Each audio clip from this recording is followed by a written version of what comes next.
Muy buenas tardes. Nuestro siguiente panel de esta tarde es, el tema es conflictos de derechos en obras audiovisuales, de la libertad de expresión al derecho de imagen, el cual será moderado por Raquel Toñanes. El video, por favor.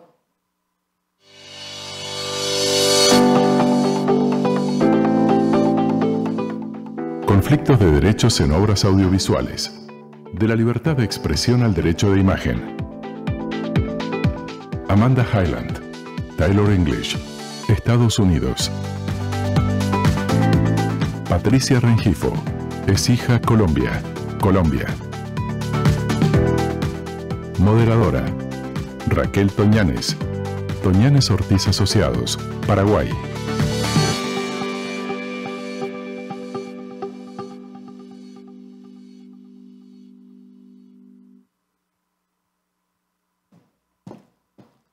Buenas tardes a todos, a los valientes que están hoy, que nos acompañan.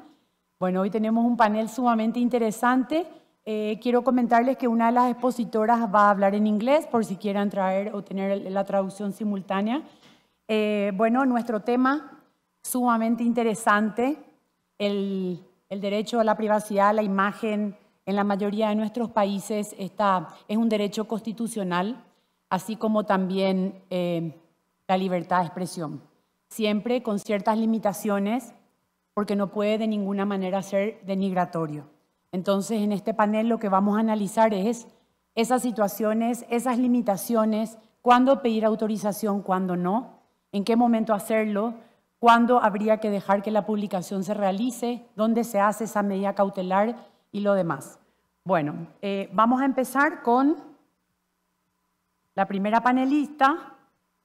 Es Patricia Rengifo, socia de propiedad intelectual, derecho del entretenimiento, startups, innovación y emprendimiento de la prestigiosa firma internacional Écija, Colombia. Ha sido reconocida como una de las mejores abogadas en derecho de medios y entretenimiento por publicaciones especializadas.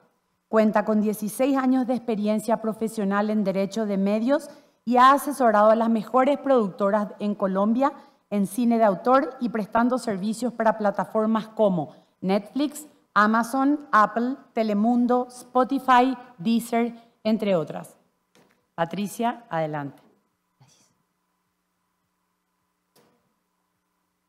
¿Esto?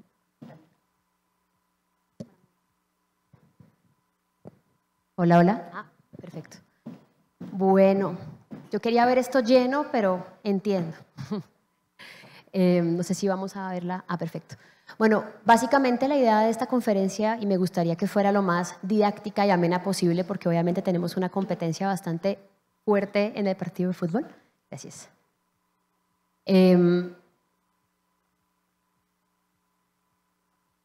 Vamos a arrancar básicamente con el tema de por qué es importante analizar el derecho de imagen y otros derechos con los cuales puede tener algún tipo de conflicto en una obra audiovisual.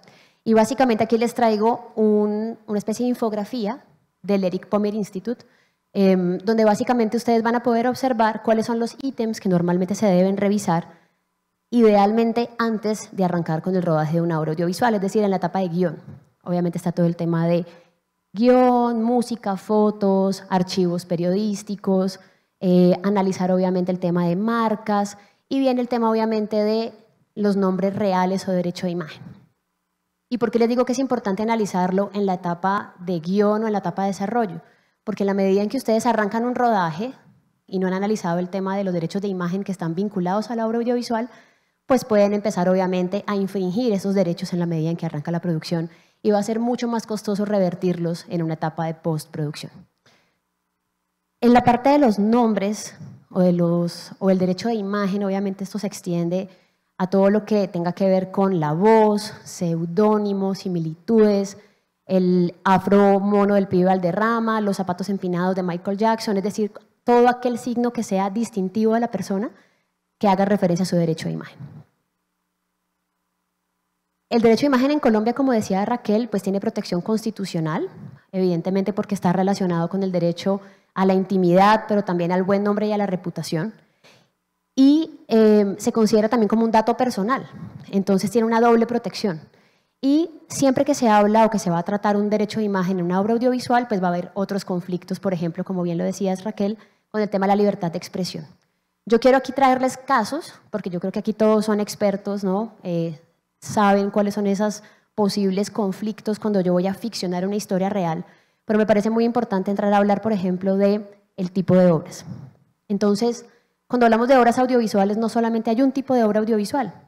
Están las obras de ficción, están las obras de ficción basadas en hechos reales, están las biopics o biografías autorizadas, están también los documentales, están los documentales de ficción o los híbridos. Y por eso les decía en la primera infografía del Eric Pomer de Clearance, que el trabajo legal de Clearance empieza desde el guión y empieza entendiendo de qué va la obra audiovisual. Y esto tiene que ver obviamente con la relación abogado-cliente y con el interés creativo del cliente.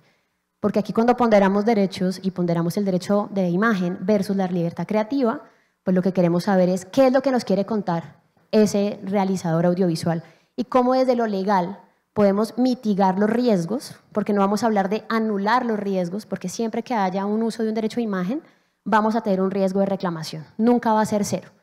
Básicamente lo que se trabaja es cómo se mitiga. Entonces vamos a hablar de los tipos de obras.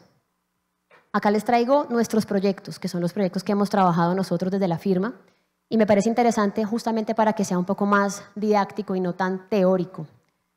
Mi encuentro con el mal es una docuserie de ficción. Básicamente es una temática bien particular porque se basa en posesiones demoníacas. Y ese tema es bastante complejo porque además, imagínense que usamos imágenes de archivo de supuestas posesiones demoníacas donde aparecen personas. Tiene el componente de ficción también. ¿Y cómo le informamos al público qué es lo que está viendo? Y cómo manejamos el tema del derecho de imagen. En este caso particular, dada la connotación tan fuerte del tema, obviamente la recomendación legal fue obtener los releases de imagen. Y el release de imagen no puede ser simplemente un one-pager donde diga yo, Patricia Rengifo, autorizo el uso de mi imagen para una obra audiovisual. Idealmente tengo que decir cuál es la finalidad, descripción de la obra, para que yo sepa realmente cuál va a ser el uso que se va a hacer de mi imagen. Especialmente en el caso particular de esta obra audiovisual, donde es una temática que podría bien entrar a violentar, por ejemplo, derecho a la intimidad. Entonces, en esta consecución de releases de todas las personas, no solamente de los dueños del archivo en términos de derecho de autor, sino también la obtención de los releases de las personas que aparecían ahí o de sus familiares, entendiendo que tenían la vocación de aparecer en una plataforma internacional y que esto se iba a ver en todos los territorios worldwide. Eso es muy importante a la hora de autorizar un derecho de imagen. No te puedes quedar solamente con la autorización general, es muy importante saber para qué. Y ya les voy a explicar un poco más sobre eso. El segundo es un documental, 100%, ahí no hay nada de ficción, es un documental muy bonito sobre la Selección Colombia, donde básicamente igual, entendiendo que se usan los emblemas y los logos de la selección, de los equipos, ahí evidentemente había muchísima necesidad de firmar autorizaciones. E inclusive muchos de los retos que encontramos, y ahí nos fuimos a la excepción de la Ley 23 con respecto al retrato, donde si yo estoy en un espacio público como un estadio, por ejemplo, o un concierto, pues estoy autorizando en cierta forma que mi imagen sea capturada. Nosotros tuvimos muchas discusiones acerca de las personas que aparecían en los estadios. Y básicamente la indicación inicial era que teníamos que tener los releases de las personas que aparecían en el estadio, lo cual es absolutamente imposible, hablando de fútbol, ¿no? Entonces, básicamente nos amparamos en esa excepción. Estoy hablando de ley colombiana, obviamente, creo que es importante analizar esto desde esta perspectiva. Esta exposición habla sobre los conflictos que existen entre el derecho de imagen y otros derechos, como la libertad de expresión, dentro de la legislación colombiana. Y eso va a ser interesante con Amanda porque nos va a dar el input de Estados Unidos. E inclusive lo que es interesante para las producciones de este tipo, que si bien el clearance se hace desde una perspectiva de la ley colombiana, son obras audiovisuales encargadas por empresas extranjeras, normalmente empresas estadounidenses. Entonces allí también tenemos un tema de ley aplicable, ¿no? ¿Cuál es la ley más restrictiva? ¿Cuáles son los riesgos que se pueden o no asumir al momento de tratar un derecho de imagen? Pero ¿qué pasa con este documental? Es un documental tributo, habla bien de la selección, no hay ningún tipo de denigración, afectación de la reputación de ninguna de las personas que ahí aparecen. Lo peor que puede pasar son que perdió, por ejemplo, un partido o que no metió un gol, o lo que puede pasar en un partido de fútbol, pero no hay realmente una calificación o un ataque personal frente a ninguna de las personas. Y por lo tanto, en este caso particular, la estrategia que se utilizó para mitigar o, digamos, minimizar el riesgo de una reclamación fue obtener todos los releases de imagen de las personas que aparecían, sobre todo de los entrevistados, de las personas que tenían una mayor presencia en la obra audiovisual. Y lo que les comentaba justamente de la gente del estadio y de las marchas, porque había un gran componente de paro nacional, gente marchando, gente cantando en las calles de Bogotá, pues nos amparamos en la excepción que contempla la Ley 23 del uso del retrato, cuando yo mismo estoy decidiendo salir del ámbito de lo privado y exponerme pues a estar en un evento público. Luego pasamos a las ficciones basadas en hechos reales. Estos también son proyectos nuestros de la oficina. Rebelión es una película de ficción inspirada en el Joey Arroyo, personaje muy famoso en Colombia, cantante de salsa ya fallecido. Esta es una película que, si bien es una ficción, se basa en hechos de público conocimiento, está sustentada en diferentes tipos de investigaciones. Y básicamente, ¿por qué optamos por esta recomendación? Porque un poco lo que hemos hecho es, aparte de obviamente revisar la ley aplicable, revisar la jurisprudencia de la Corte Constitucional. Y la Corte Constitucional en Colombia ha hecho bastante análisis con respecto a esta ponderación, a este choque de derechos en las obras audiovisuales. Tenemos una jurisprudencia muy interesante que ya les comentaré. Pero básicamente lo que dice la Corte en una de las últimas sentencias es que si yo tengo sustentados los hechos, es decir, si yo realmente puedo probar que lo que yo estoy contando en la película sucedió y que está publicado en otros medios y que ha sido de público conocimiento, yo no estaría infringiendo el derecho a la intimidad ligado al derecho a imagen. Otro tema interesante que les comentaba al inicio cuando veíamos la infografía es el tema de las marcas. La marca Joey Arroyo es una marca registrada. Entonces, uno de los elementos también que utilizamos justamente para poder blindar una obra audiovisual, sabiendo que vamos a utilizar nombres reales, derecho a imagen, es intentar obtener la mayor cantidad de propiedad intelectual que podamos, obviamente, al licenciar la marca registrada. Y básicamente, en este tipo de ficción basada en hechos reales, el componente más riesgoso, independientemente de estos dos ejemplos puntuales, es el tema de la ficción. Y es, ¿qué pasa si yo le pido un release, ya sea a la persona viva sobre la cual voy a hablar, o negocio con los herederos o con las familias de esas personas que fallecieron? Porque es muy importante mencionar que en Colombia el derecho de imagen no se extingue con la muerte, el derecho de imagen persiste y uno como heredero de esa persona fallecida puede, obviamente, en el marco de una violación a un derecho, por ejemplo, fundamental, como sería el derecho a la intimidad y a la reputación, iniciar una acción, por ejemplo, de tutela o pedir unas medidas cautelares para sacar la obra de la puesta a disposición o comunicación al público. En Colombia hay varios casos de esto, está el caso de Operación E, el de Mariposas Verdes, pero es muy interesante que la Corte, en esta ponderación de derechos, el análisis que ha hecho le ha dado prevalencia a la libertad de expresión, a la libertad creativa. Inclusive porque, hablando del tema de la ficcionalización, un poco lo que ha dicho la Corte es que primero se debe informar al usuario o al espectador normal al inicio de la obra audiovisual, como ustedes ya lo habrán visto. Esta es una historia inspirada en hechos reales, los personajes son ficción. Ese tipo de disclaimers no necesariamente van a anular el riesgo, pero evidentemente son disclaimers que le permiten a un usuario moderadamente informado que lo que va a ver no es una biografía autorizada, no es exactamente lo que sucedió, y le va a dar la posibilidad, obviamente, de tener una posición, ¿no?, frente a lo que va a ver. Otro elemento que es muy interesante que ha dicho la Corte Constitucional de Colombia es la voluntad de quien quiere ver la obra audiovisual. Es decir, el acceso es público, la puesta a disposición es pública en todos los territorios, en todos los idiomas, pero yo decido qué quiero ver. Y ahí obviamente obviamente yo voy un poco más del lado a veces de la libertad creativa, pero evidentemente el trabajo de clearance en el análisis, por ejemplo, de obras audiovisuales que tienen este componente, empezamos a analizar este tema subjetivo. Ayer uno de los ponentes me parecía muy interesante cuando decía que no hay ninguna sentencia o ningún fallo, ¿no?, que sea 100% objetivo, porque siempre en los jueces hay algún grado de subjetividad que dependa de sus apreciaciones, de su vida, de sus antecedentes y cómo eso influye en las sentencias que emiten. Y considero que en este tipo de situaciones donde hay un conflicto de derechos, porque evidentemente hay dos derechos fundamentales que se enfrentan al momento de analizar el uso del derecho a imagen versus el derecho a la libertad de expresión, derecho a imagen entendida esta como un tema de intimidad, reputación y buen nombre, es entrar a analizar si esa mención o si ese uso de la imagen y del derecho de imagen de esa persona realmente implica una infracción o un perjuicio.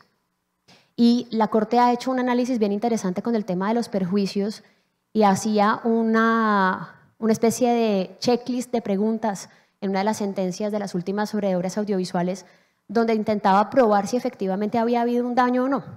Y hablaba de las 3 facetas del individuo, que es parecido un poco a lo que manejan en Estados Unidos. Y yo les pondría la pregunta, chévere sería que pudiéramos comentarlo, pero nosotros ahora tenemos un caso, por ejemplo, donde se obtuvieron los derechos de imagen en un release muy genérico para una obra audiovisual, en principio simplemente para fines de investigación, para poder tener más conocimiento de los hechos que se van a narrar en la obra audiovisual, pero en el desarrollo, y como algunos de ustedes saben si trabajan en obras audiovisuales, saben que los desarrollos de las obras como las series o películas se pueden demorar 2, 3, 4, muchos años, dependiendo del proceso de escritura de guión. Hoy en día está el interés de hablar con los nombres reales, es decir, que los personajes de la serie usen los nombres reales de las personas que entrevistaron. En el momento en que se entrevistaron, lo que se les dijo era que solamente era para fines investigativos. En este momento la idea es que usen sus nombres reales. El release es el mismo. El release habla de autorización del derecho de imagen, habla de la posibilidad de ficcionalizar los hechos, habla absolutamente de todo, pero ¿cuál es mi perspectiva personal? Le faltaría el elemento, ¿no?, de conocer exactamente cuál va a ser ese tratamiento del derecho de imagen. Y ahí entramos en uno de los verdaderos, para mí, meollos del conflicto de derechos, y es, si yo le digo a una persona que voy a usar su nombre real, porque voy a hablar, por ejemplo, de un hecho público, y le digo que voy a narrar su historia personal, pero que la voy a poder ficcionar, evidentemente esa persona me va a decir, ¿cómo la vas a ficcionar? ¿Ese personaje qué va a hacer? Entonces empieza esta discusión de qué grado de ficción o esos elementos dramáticos, porque a veces la vida real es más emocionante que la ficción, pero todos sabemos que cuando uno escribe un guión o cuando escribe los libretos de una telenovela o de una producción audiovisual, tiene que tener giros dramáticos. ¿Qué pasa si yo en esa ficcionalización, por ejemplo, invento o sugiero que una de las personas tuvo una relación extramatrimonial con otra persona? O si sugiero que, por ejemplo, y es que hay casos un poco más subjetivos que otros, y un poco la Corte ha dicho si evidentemente vulnera el derecho de imagen de una forma tal que no puede socializar con las demás personas y afecta su relacionamiento con los demás, pues estaríamos en un caso grave, ¿no?, de violación al derecho de imagen. Pero ¿qué pasa ante los temas subjetivos? Los guionistas me preguntaban, ¿y qué pasa si yo digo que eran malos jugando fútbol? Entonces yo dije, no, pues a mí no me parece que eso sea grave ni que afecte el derecho de imagen. Y luego me dijeron, no, pero es que ellos eran futbolistas profesionales. Ah, ok. Entonces ahí volvemos otra vez a analizar qué realmente podría ser una declaración difamatoria. Y la Corte dice, tiene que ser difamatorio, no puede ser simplemente algo negativo, no puede ser simplemente una mención negativa, tiene que ser algo que realmente afecte. Y eso es una discusión que se da todo el tiempo, no solamente a la luz, obviamente, de una sentencia de la Corte, sino en el día a día de la creación audiovisual, porque evidentemente, y acá no estaremos hablando de pronto del derecho, sino también de la ética. Una charla que yo daba hace unos años sobre la ética del cineasta, ya saliendo obviamente de los riesgos legales, es ¿usted qué tanto le cuenta a sus personajes lo que va a hacer con ese release? Y otra cosa que les quiero contar es, en Colombia existe el derecho de retracto. Obviamente uno se puede retractar de la autorización que da siempre y cuando indemnice. Entonces, si yo tengo un protagonista que se retracta con fundamento en su derecho, me tiene que indemnizar y muy probablemente va a ser una indemnización sumamente costosa, porque al final una producción es sumamente costosa. Yo les traía este ejemplo solamente porque quería hablarles sobre marcas y me parece que este es un tema apasionante. Nosotros tuvimos hace un tiempo, unos meses, una consulta jurídica sobre Pablo Escobar. Y lo que encontramos es que la Superintendencia de Industria y Comercio en Colombia ha negado el registro de algunas marcas de Pablo Escobar por la excepción de las buenas costumbres y la honra, obviamente por la vinculación que él tuvo durante su vida. Pero resulta que su hermano sí tiene un portafolio de propiedad intelectual internacional. Tiene la marca de Pablo Escobar registrada en bastantes países del mundo.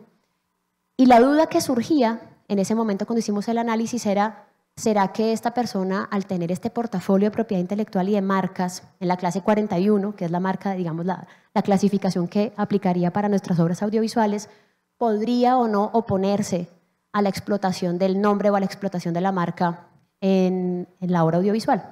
Un poco la conclusión a la que nosotros llegamos en este caso específico es que la naturaleza de la obra, primero una película, era una comedia, se mencionaba pero no era el protagonista, no era una biopic, por eso parecía ahí biopic, porque si yo hago una biografía autorizada, ahí lo que realmente yo quiero pedirle es un acceso a información de primera mano, un acceso a fotografías de archivo, un acceso a una información que solamente tengo yo y probablemente quiero que sea exclusiva. Y en ese orden de ideas también los releases que yo obtenga van a ir encaminados a eso.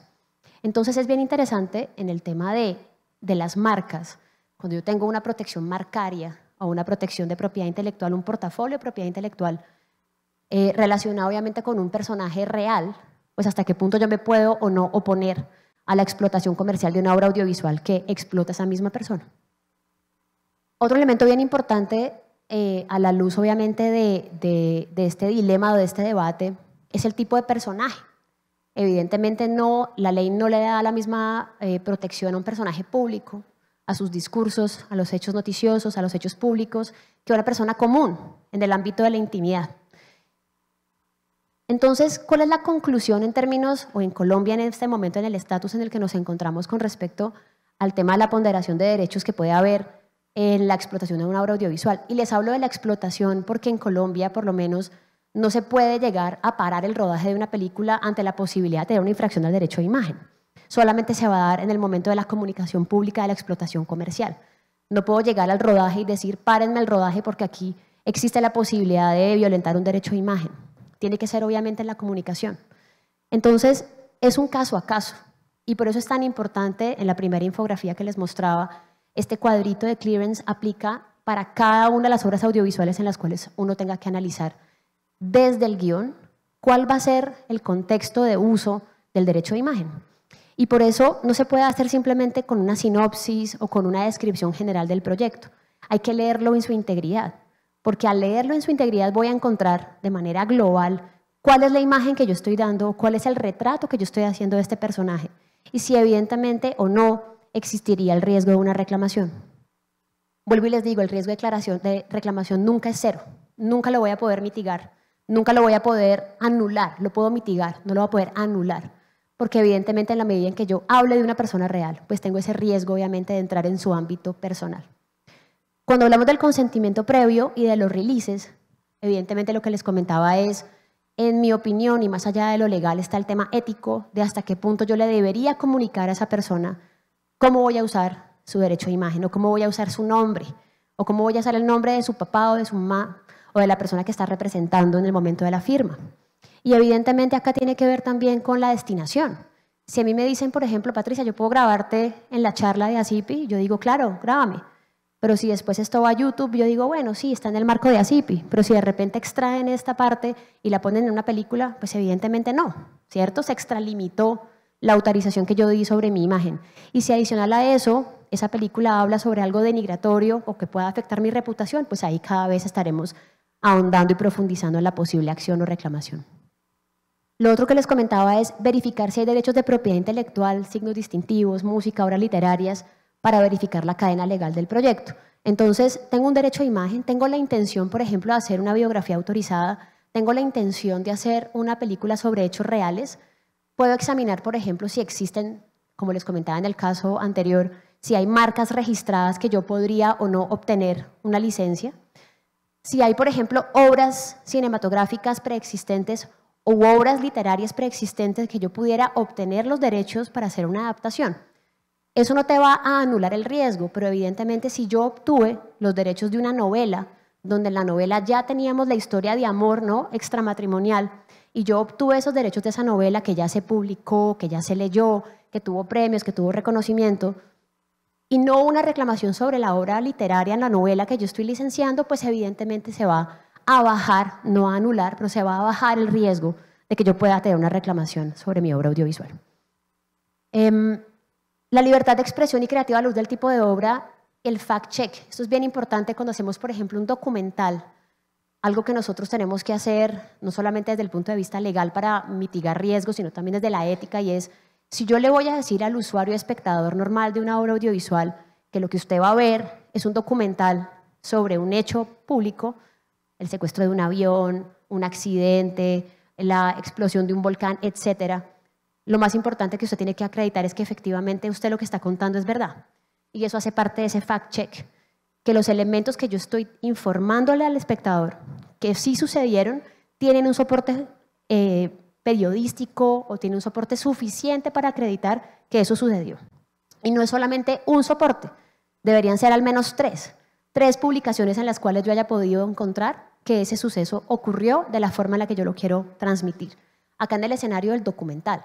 Tiene mucho que ver con la buena fe, tiene mucho que ver, por eso les decía al inicio, qué tipo de obra audiovisual es la que estamos tratando, porque el tratamiento legal que se le debe dar no es el mismo. No es el mismo a una ficción inspirada en hechos reales o a una ficción 100% que recoge elementos, ¿no?, que están en el dominio público, como una historia de amor, como de traición, etc. Cuando es un documental híbrido, que uso partes de documental y otras partes de ficción, qué es real y qué no, el espectador debe saberlo al inicio. Y sobre todo en el marco, obviamente, de un documental, entender que lo que yo le estoy diciendo al público que pasó, especialmente cuando estoy hablando de personas, y esto es clave, por ejemplo, en casos donde ya tenemos bastantes series y obras audiovisuales producidas en Colombia.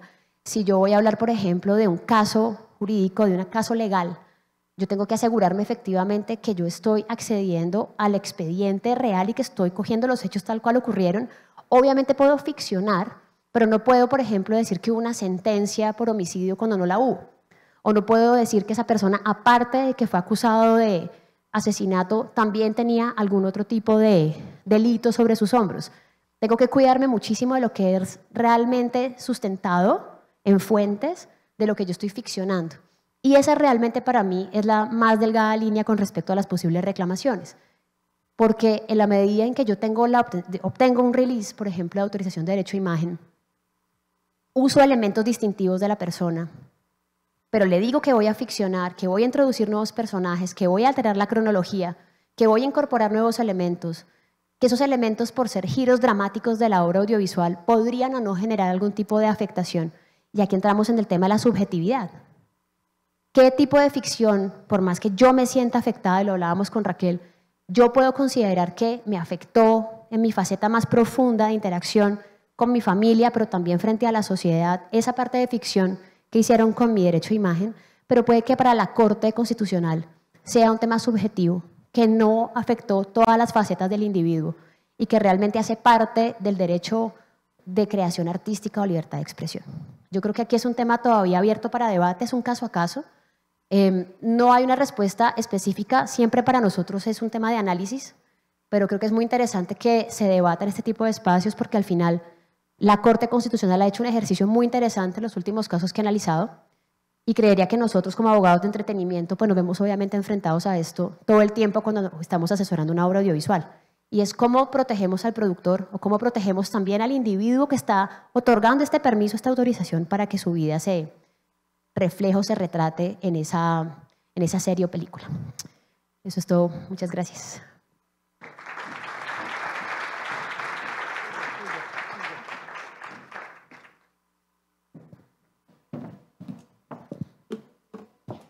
Gracias, Patricia. Excelente presentación. Nos queda súper claro que es sumamente subjetivo esto. Bueno, le voy a presentar a la siguiente panelista. Amanda Hyland, specializing in intellectual property and media issues. Especializada en propiedad intelectual, con un compromiso entre entregar estrategias conducidas de manera pragmática, pero también nos incluimos en derechos del autor, litigación y gestión de portafolios. Ella también ha trabajado o tiene más de una década de experiencia para poder trabajar con compañías de medios. Ha trabajado con realizadores de cine, periodistas, con resolución de disputas y publicaciones. Amanda, por favor, adelante.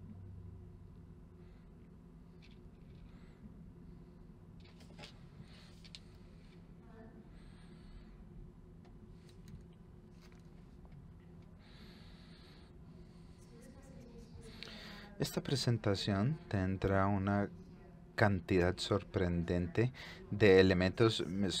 Estoy asombrado con lo que dice Patricia de cómo nuestro marco legal es tan similar en los Estados Unidos, y les contaré un poco sobre cómo se ve este tema enfocados en temáticas individuales y cómo las cortes estadounidenses miran estas diferencias. Los tres elementos más grandes y las otras que pueden surgir son la invasión de la propiedad, la definición y lógicamente el mal uso de la imagen. En términos de las leyes estadounidenses, ¿por qué nos importa? ¿Por qué nos interesaría esta temática? Tal vez podemos terminar en la Corte de los Estados Unidos debido a una gran cantidad de razones jurisdiccionales, y los pondré a dormir si hablo sobre jurisdicción por más de 10 segundos, así que no voy a hablar mucho sobre esto. Pero si has hecho algún tipo de producción en los Estados Unidos, si alguna de tus películas son de preocupación para los residentes de los Estados Unidos o para los estados de los Estados Unidos, podríamos terminar en las cortes bajo, lógicamente, la litigación de la ley americana. El primer tema del que estaremos hablando es el mal uso como tal de la imagen. Esto es lo que hablamos realmente sobre un derecho de publicidad. Este es el derecho sobre tu imagen, tu nombre, tu voz. Es una cantidad de elementos que están asociados con tu ser y quién eres. Es específico de estado a estado, y cada estado tiene su propia ley frente a cómo esto es tratado, así que no necesariamente va a ser el mismo análisis en cada corte dentro del país. Pero hay muchos elementos en común, y uno de los grandes elementos que está cambiando dramáticamente, incluso en los últimos años, es si hay un derecho de publicidad frente a una persona fallecida. Así que podría un estado traer reclamos relacionados al uso, al uso indebido, a la semejanza de una persona. Si miramos la jurisprudencia relacionado con cualquier elemento de hace 15 años, bueno, esto no sería posible pasarlo, pero ya tenemos una ley efectiva que está relacionado a los familiares de las celebridades. Esto inició en California y comenzó a permearse en otros estados, donde un estado puede iniciar la invasión de una privacidad frente a un reclamo de publicidad basados en el uso de una imagen o de la semejanza de una persona que ya ha fallecido. Esto es particularmente importante de estado a estado. Por ejemplo, si tenemos una situación donde queremos utilizar la semejanza de una persona que ya ha fallecido, lo primero que tú vas a preguntar es ¿en qué estado vivían cuando fallecieron? Y todo el análisis comienza a fluir a partir de allí. Jimi Hendrix es un gran ejemplo. No sé, tenemos 4 o 5 distintos estados involucrados tratando de responder preguntas frente a quién tenía el derecho al uso de sus semejanzas. Casos se han generado, y un estado donde no funcionaba, la familia iba a otro estado para iniciar los mismos reclamos bajo sus leyes. Así que la jurisdicción de estado a estado puede tener un impacto enorme frente a cómo este tipo de casos tienen un resultado. Muy cercano al mal uso de las semejanzas, el concepto de la invasión a la privacidad. Y de nuevo, esto va de estado a estado. No hay una ley federal que gobierne este tema, pero generalmente es la idea de que tienes algún derecho de privacidad frente a los elementos más privados y vergonzosos de tu vida.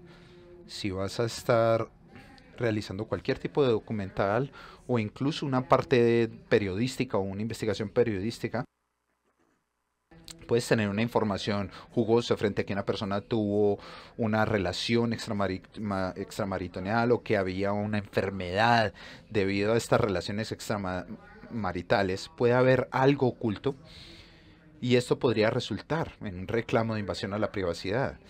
Con el propósito de tener uno de estos reclamos, debemos de tener una expectativa real de la privacidad. Si la persona ya ha expuesto esta información al público de alguna manera, inherentemente no es privada. Si algo está en Facebook, en Instagram, no puede ser la base para reclamar la invasión a la privacidad. Generalmente cuando estos reclamos ocurren es cuando tenemos grabaciones secretas donde alguien ha puesto una cámara oculta o algún dispositivo de grabación y alguien no apreció que estaban siendo grabados, sea en en cinta, en un film o en un audio. Y lógicamente, de nuevo, esto depende de estado a estado. Algunos estados deben de tener un consenso o un acuerdo de las dos partes. Las dos partes deben de estar de acuerdo para poder ser grabadas. Otros estados simplemente requieren el consentimiento de una de las partes. Si estás interesado en hacer una grabación secreta para el propósito de una película, debes de revisar en qué estado te encuentras dentro de los Estados Unidos. Así que estos dos reclamos están relacionados y caen bajo una gran sombrilla de reclamos frente a la invasión de la privacidad y tienen defensas similares. Así que el consentimiento y el interés público legítimo, estas son las dos grandes defensas. Y sé que Patricia habló mucho sobre el consentimiento también, pero volveremos a él. Lanzamientos. Si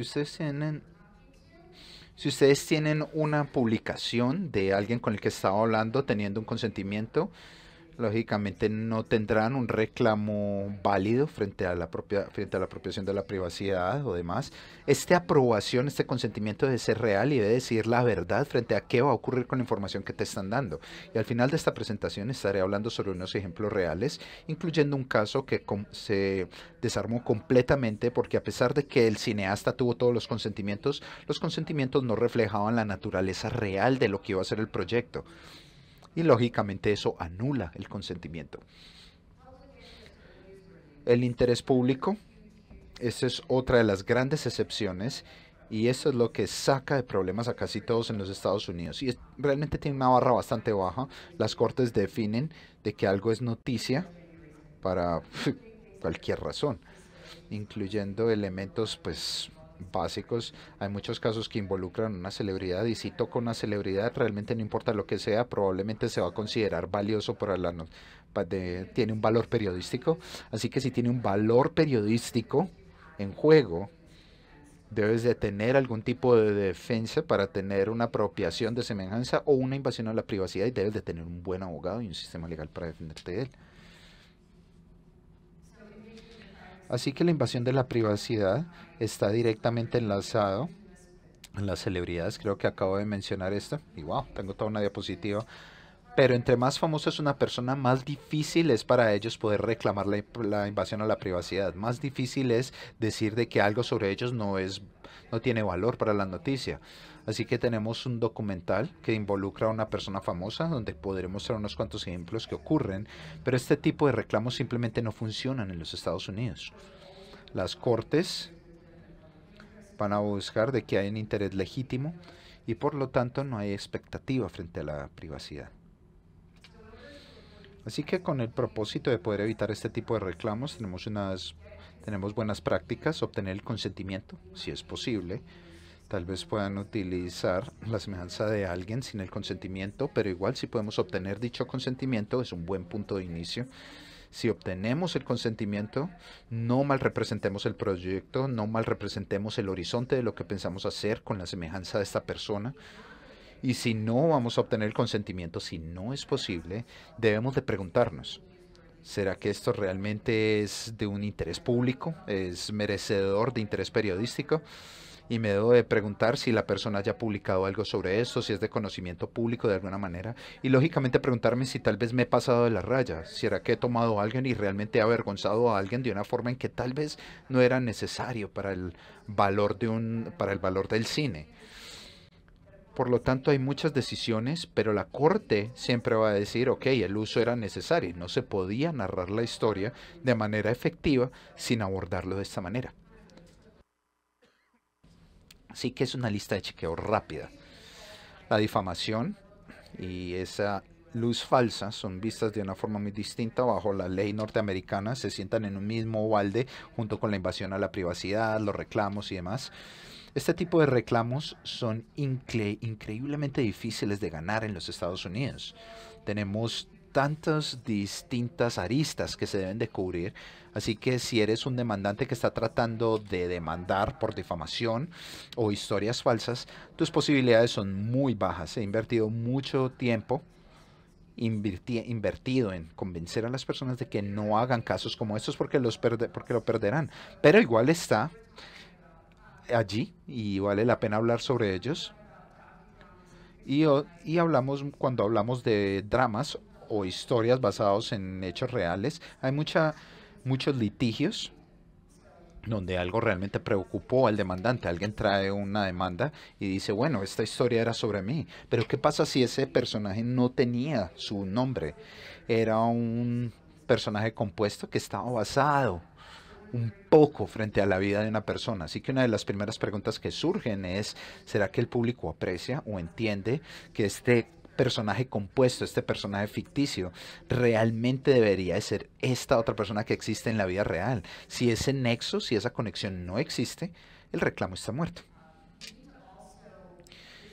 También debemos de apreciar el elemento de ficción versus no ficción. Patricia también habló de este tema. Si tienes un trabajo que está claramente etiquetado como un trabajo de ficción, a pesar de estar basado en hechos reales o en eventos históricos, no vas a tener éxito en ningún tipo de difamación o de reclamo de falsa luz. Ustedes verán de que Netflix es muy bueno en esto, donde decimos, ok, esto es una cuenta falsa, digamos, es basado en una vida real, pero no es real a la misma vez.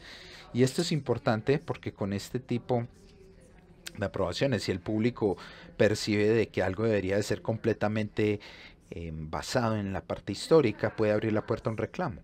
Pero también tenemos la malicia consciente. Si alguien es famoso y es conocido por el público, tienen un riesgo doble. Este tema que están hablando sobre mí es falso y básicamente lo publicaron con intención, básicamente tiene un nivel de estándar. No tiene solo que ver de que era negligencia, sino y que hubo una mala revisión de hechos. Es que también trae una malicia para dañar a una figura pública. Y esto sería necesario para que se pueda trabajar frente a un reclamo en la vida real. Muchos de los litigios están basados en si una persona o no es una figura pública. Esto no siempre es una pregunta binaria, hay muchas áreas grises en este caso y hay un concepto también para lo que se llama un personaje público limitado, una persona que no es famosa, pero entran a una fama que no habían pedido porque están en el centro de algún tipo de controversia o de evento público. Richard Jules es un buen ejemplo sobre esto. Era un individuo que fue acusado de colocar la bomba del Parque Centenal de Atlanta previo a los Olímpicos del 96 y eventualmente fue librado de todos los cargos porque resultó que él no lo había hecho, pero hubo mucha prensa involucrada y cada organización de prensa de los Estados Unidos hablaban sobre él. Él era una persona desconocida antes de que esto ocurriera y él lógicamente reclamó que no era una figura pública y al final se le limitó de que tenía un propósito limitado de figuras públicas porque todo lo que ocurría alrededor de él era valioso para las noticias y que a pesar de ser un individuo privado tuvo que probar de hecho de que hubo una malicia intencionada. Uno de los conceptos que observamos en estos docudramas o en muchas producciones ficticias es entender si los individuos entienden de que es algo ficticio. Lógicamente la perspectiva del visualizador, del consumidor del producto, si ellos entienden de que es ficticio, tal vez estas demandas no van a servir. Y saqué esta cita de un caso de corte porque lo hice de una forma muy sincronizada, pero el público están acostumbrados a historias de ficción y no esperan que las redes y los productores sigan una historia de manera perfecta. Sabemos qué tan aburrido podría ser, así que las cortes de los Estados Unidos son bastante simpáticos a los defensores de los medios que toman libertades con historias, porque los espectadores entienden de que no es real. Por lo tanto, quiero que miremos algunos de los casos que tuvimos en los Estados Unidos recientemente. Este es uno de mis favoritos, como La Tormenta Perfecta, The Perfect Storm, y comenzó como libro y luego se convirtió en una película muy exitosa. Pero esta fue una historia de la vida real, acerca de unos pescadores que salieron al mar y fueron atrapados en una tormenta terrible y todos murieron. El libro tuvo mucho éxito y salió el libro y la película se tomó muchas libertades, especialmente con el personaje principal, que era el capitán de este barco. Y en la película estaba coqueteando con mujeres que no eran su esposa. cometió muchos errores en el barco que tal vez se inferían que pudo haber hecho más para salvar a su equipo en el mar, pero quién sabe lo que sucedió allá. No regresaron, así que todo esto hubo que imaginarlo. Y su esposa demandó a los cineastas por diciendo que esto era una desapropiación de la historia. No podía demandar por defamación porque estaba muerto. Y esto es consistente en todos los estados, que no se puede defamar al muerto. Entonces, ¿qué te queda en esa situación? Una desapropiación del ser, una mala apropiación del ser. Esto tardó años entrando y saliendo de cortes, pero eventualmente fue totalmente ignorado porque por un tema de propósito comercial específico a Florida.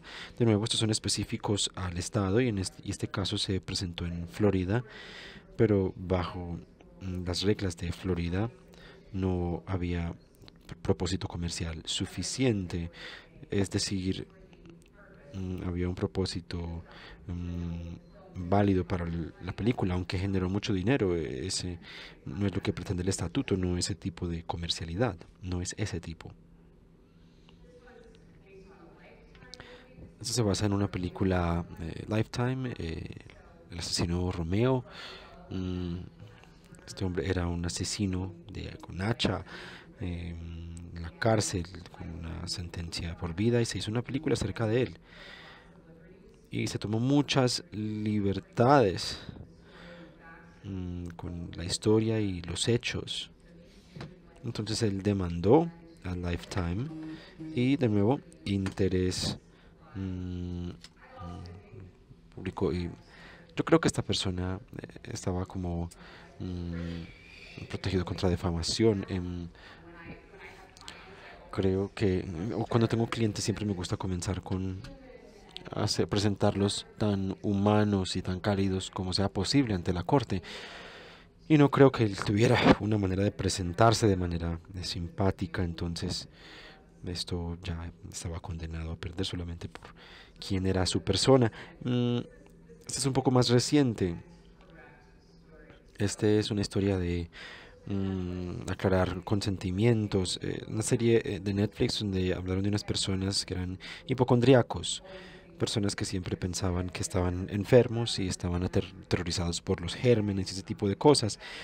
Netflix obtuvo consentimiento de los individuos que fueron descritos en esta serie. Las personas igual demandaron a pesar de esto, basados en que no entendieron que la serie iba a presentarlos de una manera tan negativa y que habían sido engañados con respecto a la temática de esta serie en particular. Resultó ser que, no recuerdo exactamente cuál era el tema del que se les dijo que trataba la serie, pero definitivamente no era esto. No tenían ni idea que toda esta serie se iba a burlar de ellos, entonces demandaron. Esta llegó a un acuerdo muy pronto. La corte ignoró los consentimientos del principio y dijo que no eran válidos por las representaciones que habían sucedido y el caso fue de algún modo pago para terminarlo. Este es un tema de no solo... Yo creo que hubieran ganado esto si hubieran insistido. Solo que creo que habían motivos económicos por los que no tuvo sentido seguir defendiéndolo.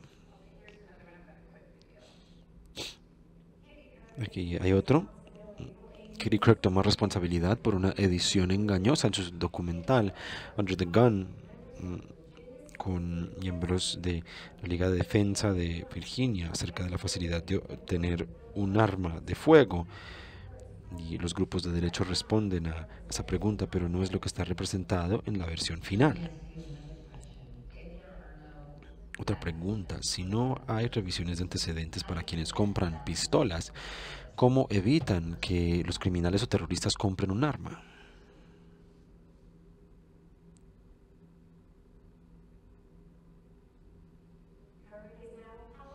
Kirk ahora se disculpa.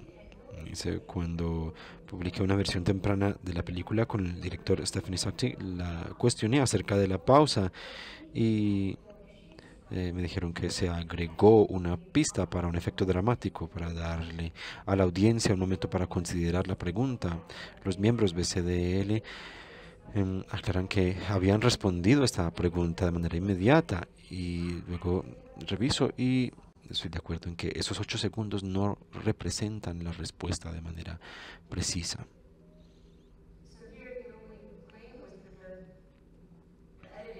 Aquí se dice que la edición es mala, que ellos parecen no tener una respuesta a la pregunta cuando de hecho todos habían dado una respuesta. Entonces, ellos demandan un caso de $12 millones en el momento, diciendo que esta edición de la imagen los presenta como que no tuvieran respuesta. Ese caso fue rechazado de inmediato. La corte dice que este contenido no contiene ese efecto de difamación, que esto no cambia la percepción de los individuos que demandaron. ¿Qué significa esto? La responsabilidad es poco probable, pero las demandas son costosas. Entonces, gran parte de nuestro trabajo es impedir o evitar estos casos en corte, no porque creamos que los vamos a perder o porque hay un alto riesgo, sino porque son costosos, son mala representación pública y no queremos tener que enfrentarlos. Así que, ¿qué podemos hacer para que estas demandas sean menos probables?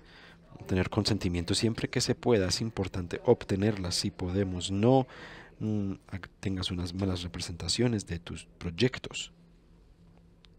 Perdí mis diapositivas. Ok.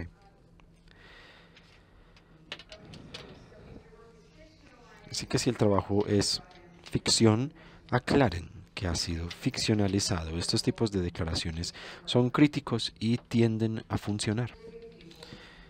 Las personas vivas, preocupémonos por ellos, a menos que estemos hablando de una persona que ha fallecido. Si tienes una persona fallecida, prestes atención al estado donde vivían en el momento de su muerte, porque eso puede determinar el resultado en cuanto a los tipos de casos que puede presentar la familia. Y como buen periodista, haz muchas preguntas, mantén muchos registros. Si tienes a alguien que has entrevistado para una historia en particular y no puedes corroborarlo, no tienen documentación, eso es riesgoso.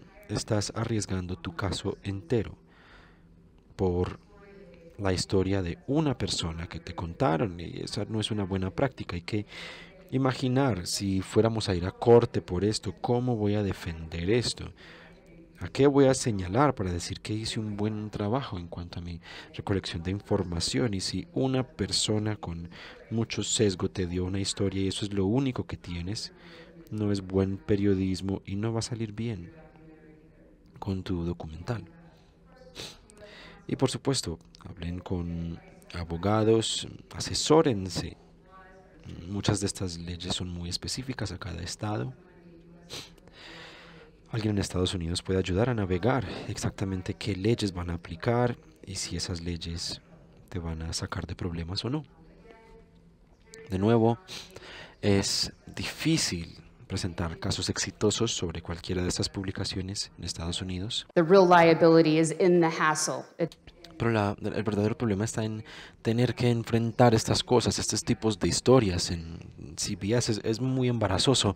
Entonces gran parte de esto son relaciones públicas, más que una preocupación sobre las verdaderas responsabilidades. Eso es todo.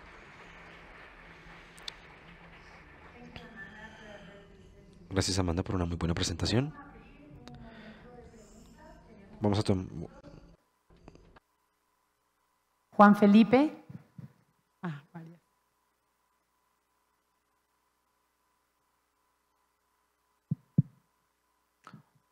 So my question is for Amanda, and thank you, Patricia and Amanda, for this great presentation, and Raquel. Mi pregunta es para Amanda. Gracias por su presentación. Raquel, por moderar el panel. ¿Cómo te sientes? Mencionaste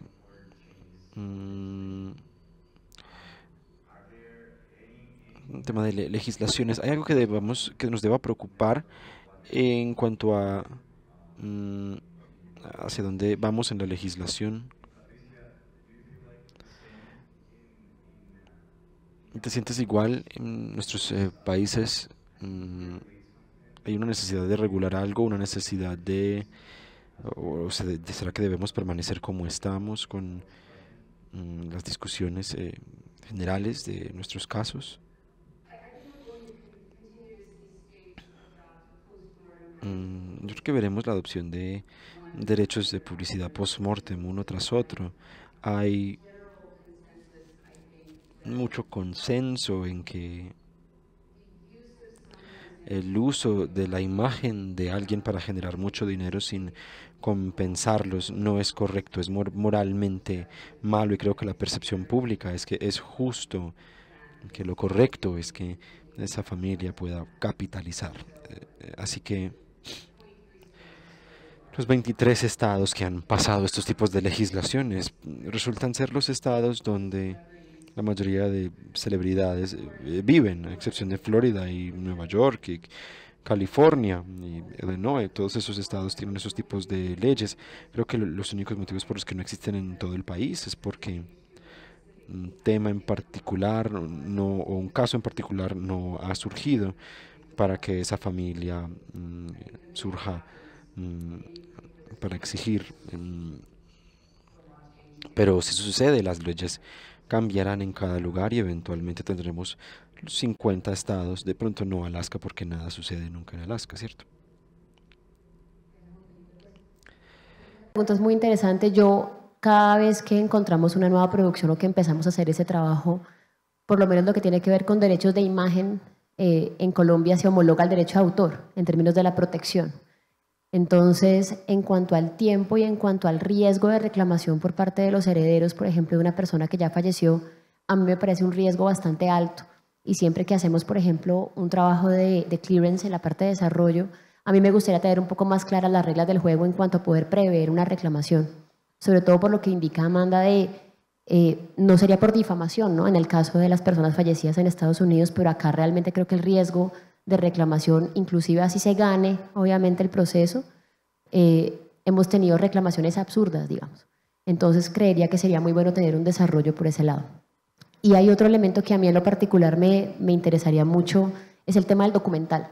Siempre hemos hablado, por ejemplo, que al documental no le aplican la excepción, por ejemplo, de hecho noticioso, o no le aplica la excepción, por ejemplo, de libertad de acceso a la información, por ejemplo. Pero nosotros tenemos documentales en los cuales sería muy interesante tener algún tipo de regulación específica para ese tipo de contenidos, porque al momento realmente de ir a buscar los releases, ¿no? Como dices, en la medida de lo posible, obtener releases para un documental, por ejemplo, denunciativo, para un documental con un contenido un poco más polémico, es realmente imposible. Y es casi que una censura previa a ese tipo de contenido por la dificultad que tiene poder realmente tramitar esos permisos. Entonces sí creo que en aras de la libertad de expresión debería haber una regulación particular para el documental en Colombia que le dé, digamos, la protección necesaria para poderlo hacer un poco más libremente, obviamente no infringiendo derechos de imagen, pero sí obviamente sin tener que ir a pedir permiso a cada una de las personas que van a aparecer o que van a ser mencionadas, porque realmente termina siendo casi que una censura previa a ese tipo de contenido. Gracias. José Roberto y Fabricio, y cerramos.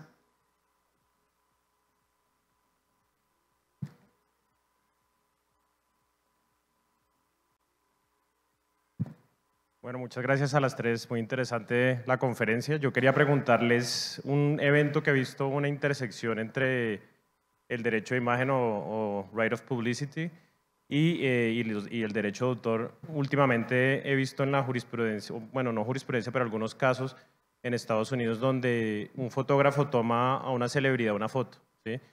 Y después la celebridad en sus redes sociales publica esa foto. Posteriormente el fotógrafo demanda y gana el caso, ¿sí? Pero es una intersección evidente entre el derecho de imagen y el derecho de autor. Entonces la pregunta concreta es si ustedes creen que debería existir una excepción en términos de derecho de imagen donde diga debería primar en ese caso el derecho de imagen como una excepción propiamente de la celebridad, ¿sí? Porque se están también, yo creo que es bastante discutible a pesar de que es una obra, a veces es muy discutible eso y a pesar de que también esté amparado para tomar una foto en un sitio público, ¿sí? Obviamente no es la hipótesis de que el fotógrafo toma esto en un contexto privado, pero sí quería como preguntarles puntualmente si ustedes tienen alguna opinión en ese aspecto. Hi, thank you. Sí, hola, gracias. Creo que lo que estás preguntando es por el conflicto de derechos entre el derecho de autor y el derecho a publicidad. En Estados Unidos tenemos que el derecho de autor sobrepasa a todo lo demás. Si eres el autor de la fotografía o cualquier obra, tienes el derecho a decidir qué se hace con ese trabajo. Y entonces sí, hay casos donde el sujeto de una fotografía absolutamente está en consentimiento a que se utilice la fotografía de cierta manera, pero si el fotógrafo individual no da permisos, entonces esa fotografía no puede utilizarse. Y es un negocio grandísimo en estos momentos para fotógrafos profesionales, el demandar por el uso de imágenes. Y los fotógrafos de celebridades, los paparazzis, realmente están al frente de esto. Las imágenes a veces se recogen de manera muy inocente y a menudo porque son noticiables, ¿cierto?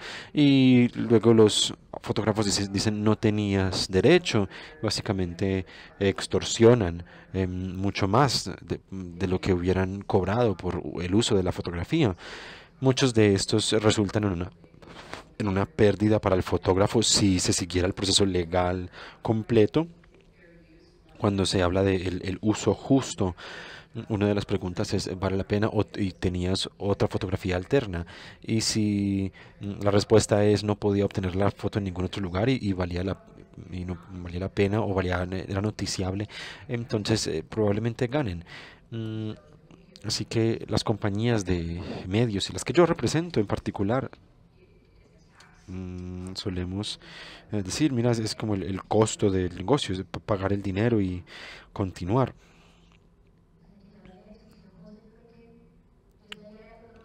¿Que vas tú? ¿O por el lado, digamos, de la excepción? Y creo que va de la mano con lo que hablaba Juan Felipe y es el tema de la regulación. Yo creo que en materia de derecho de imagen hay muchas cosas que obviamente vamos a los derechos fundamentales, intimidad o en nombre de reputación y vamos obviamente a tema patrimonial, pero sí sería bueno tener un desarrollo un poco más, un desarrollo mayor en la ley colombiana para entender obviamente las limitaciones. Yo no creo que haya en este momento, creo que no es tan común en Colombia ese tipo de casos con respecto a paparazzis o ese tipo de situaciones, creo que no se han presentado, por lo menos yo no las he leído en el contexto colombiano. Creo que el derecho de imagen también liga un poco al tema de copyright. Hemos debatido mucho en la oficina el tema de los tatuajes, por ejemplo, entendiendo que cuando yo me tatúo, pues, y yo soy dueña de mi propia imagen, yo no debería tener ningún tipo de limitación a yo misma exponerme con un tatuaje, si es que acaso tengo que pedirle autorización al tatuador, pero he encontrado algunos fallos que van en contravía de eso, entonces me parece llamativo que el derecho de imagen tenga, digamos, una condición menor al copyright, sobre todo cuando está vinculado pues, a mi propia exposición y movimiento y desarrollo de mi personalidad, me llama la atención. Entonces creo que sería interesante desarrollarlo. Como en Colombia no tenemos fair use, realmente tenemos unas excepciones taxativas, creo que sería interesante evaluar la posibilidad de desarrollarlo por ese lado. Gracias. Fabricio, la última pregunta y rápido, por favor. Muchas gracias. Voy a tratar de ser bien concreto. Hace unos meses me sorprendió leer la noticia de que Bruce Willis había vendido sus derechos de imagen para futuros proyectos para que los representen a través de inteligencia artificial, ¿no? Luego de una semana su representante desmintió y dijo que esto era falso, ¿no? Pero me pongo a pensar, ¿hasta qué punto podría ser válido esto? ¿Cuál sería la amplitud? E incluso, como fanático de Star Wars, recuerdo la película Rogue One, donde a Carrie Fisher, Princess Leia, la representaron, su imagen y su voz, pero ya había muerto, ¿no? Entonces, ¿cuál es la opinión de ustedes sobre este posible alcance de esta cesión de derechos para la representación virtual por la inteligencia artificial? A mí me parece, digamos que es un tema contractual, ¿no? A la base lo que he podido indagar sobre el tema de la cesión, autorización de derechos de imagen, inclusive hasta ese punto. Y hay un caso muy interesante también, por ejemplo, en el documental de Anthony Bourdain, donde hacen todo el falseo de la voz, ¿no? Que a través de tecnología pudieron desarrollar frases enteras con la voz de Anthony Bourdain, que inclusive para el espectador es imposible saber que sí y que no. Y creo que ahí se vulnera no solamente, o entramos a analizar el tema del derecho de imagen, sino también las declaraciones que da, ¿no? Por ejemplo, en el ámbito del documental, porque esto es un documental de Anthony Bourdain, cosas que nunca dijo. Es literal poner palabras en su boca que nunca... Y por más que no dijo nada difamatorio y no hay ninguna declaración específica que uno pudiera llegar a señalar como problemática, el simple hecho de que el espectador fan o simplemente un espectador normal vea el documental y no sepa que sí y que no, siento que es adentrarnos en un universo bien particular con respecto al derecho de imagen relacionado con ese uso, por ejemplo. En el caso de Bruce Willis, en el caso de la inteligencia artificial, leía, por ejemplo, el tema de los contratos, hasta qué punto yo, en el marco de un contrato de prestación de servicios actorales, por ejemplo, cuando trabajo en una franquicia como Star Wars y cedo mis derechos de interpretación, etcétera, etcétera, hasta qué punto realmente estoy otorgando mi derecho para ese fin, inclusive como, claro, ya voy a estar muerta, no voy a poder autorizar, ¿no? O en el caso de Bruce Willis entiendo que es por una discapacidad que está llegando a tener para poder autorizar a futuro esos usos. Entendería que acá hay una prohibición en Colombia de dar, o tenemos una limitación de derechos futuros o de negociar cosas a futuro. Creo que ahí hay un dilema todavía para entrar a tratar, pero creo que ya está pasando, ya nos toca empezar obviamente a entrar a debatir si es un tema contractual o si es un tema que debería de alguna u otra forma ya empezar a regularizarse o a legalizarse o a ponerse, digamos, en una norma para que sea claro para todos. Amanda. No estoy seguro si entendí todo eso. ¿Puedes repetir su pregunta en inglés?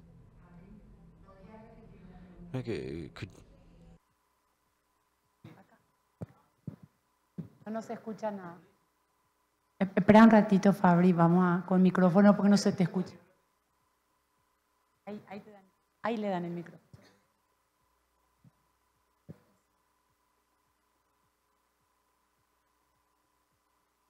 Repetí, Fabri, así el auditorio te escucha. Yes, I was asking the possibility done some. Preguntaba por la posibilidad de algunos actores como Bruce Willis que consideraron esos derechos de imagen de deepfake para el uso de inteligencia artificial para producciones futuras. Sí, es un tema fascinante. Mi primo maneja bares en Nashville, incluyendo algunos muy grandes que pueden recibir hasta miles de personas, y en uno de estos bares tienen hologramas de estrellas de la música country que ya han fallecido detrás del bar y pareciera que están haciendo tragos para las personas. Entonces Johnny Cash o Elvis están preparando tus bebidas, lo cual es increíble, pero surgen estos problemas y en esa instancia estos tipos de usos surgen bajo los estándares viejos de desapropiación de la imagen. Yo no tengo una perspectiva firme con respecto a cuáles deben ser los límites.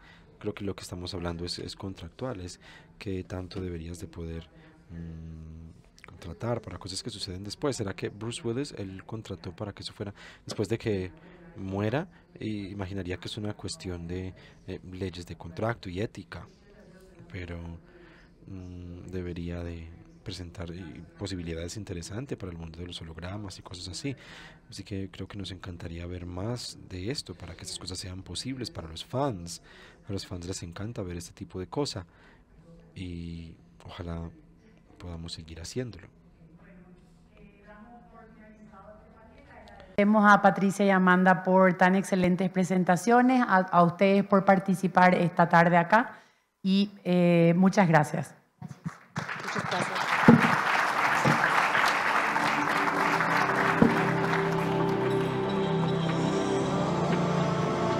Muchas gracias. Vamos a salir al coffee break y volvemos a las 3:20.